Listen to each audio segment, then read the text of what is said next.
मामांना वाचा सिद्धी प्राप्त झाली.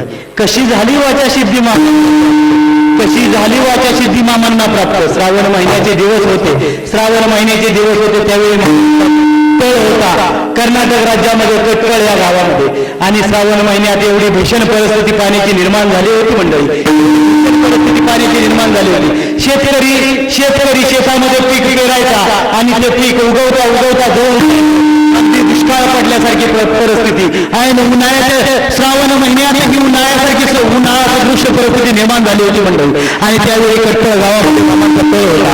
मामांना तहान लागली होती, मामांना तहान लागली होती. मामांनी इकडे तिकडे शोधून बघितलं, पाणी कुठेच दिसेना, पाणी कुठेच दिसेना. मग मामांनी आपल्या हातामध्ये तांब्या घेतला, मामांनी तांब्या घेतला आणि मामा रस्त्याने चालू लागले. मामा रस्त्याने चालू लागले. मामा पाणी कुठे दिसतंय का, पाण्याच्या शोधात फिरू लागले. मामा चालत चालत चालत चालले. कुठे ही विहीर दिसेना, कुठे तलाव दिसेना.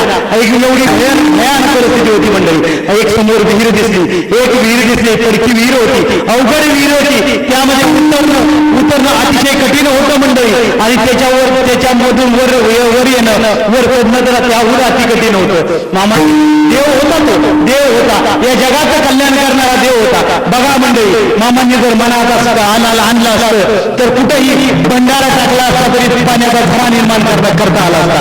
पण बघा मंडळी, बघा आपण पाहिलं असेल, देव अवताराला आले, संत अवताराला आले. त्यांनी आपल्या स्थितीचा, आपल्या ताकदीचा उपयोग कधीही आपल्या स्वार्थासाठी केलेला नाही मंडळी. त्यानंतर मामा विहिरीमध्ये उतरले. मामा विहिरीमध्ये उतरले, तांब्या भरून पाण्याचा घेतला, पाणी पिले, पोटभर पाणी प्यायले.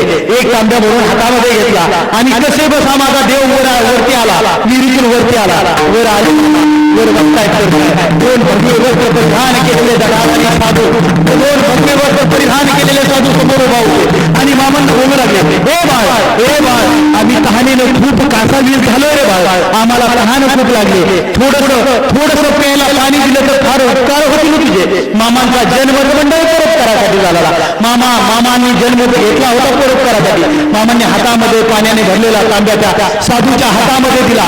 साधूच्या हातामध्ये देऊन साधू पाणी प्यायला लागले. एका साधूने ते पाणी घटा पिऊन टाकलं. दुसरा साधू बोलू लागला, अरे बाळ मला पण खूप तहान लागले, तू मला थोडस पाणी आणून देशील का. मामा परत त्या अवघड विहिरीमध्ये उतरले, पाण्याचा तांब्या कसा वर काढून आणला, दुसऱ्या साधूला प्यायला दिला.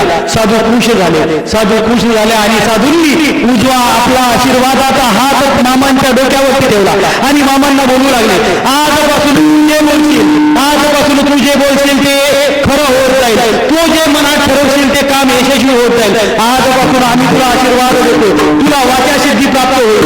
मामांनी आपले मस्तक त्या दोन्ही साधूंच्या पायावरती ठेवले आणि उठून बघतायत तर काय, अचानक ते साधू अंतर्धान पावले होते मंडळी.